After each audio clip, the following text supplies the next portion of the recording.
kayo yung isa sa mga unang tumayo dun sa pag-aalis ng system loss. Palagay ko matagal nang nairereklamo sa inyo to, hindi pa kayo senador.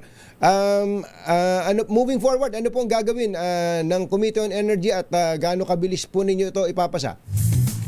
Mabilis ito dahil galing na mismo sa Pangulo, Katunying, ka Jerry, na ayaw niya ng systems loss dahil parang ang kawawa rito, ang nagbabayad, tayong taong bayan, ang consumer, na hindi naman natin napapakinabangan. Tamang-tama, sa Thursday, meron akong hearing sa Committee on Energy ang tungkol sa pagre-review ng IPIRA law. So, ang galing! bigyan namin ng priority. Sakto pala, no?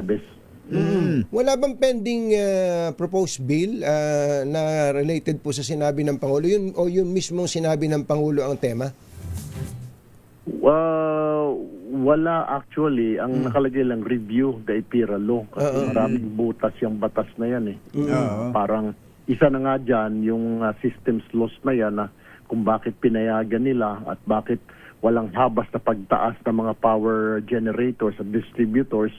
Wala man lang clause o note doon na pwedeng pigilan ng Energy Regulatory Commission. Unfortunately, wala nga. So, binabago natin. Itong ERC, mayroon tayong panukalang batas na bigyan ng mas maraming kapangyarihan pa ang ERC.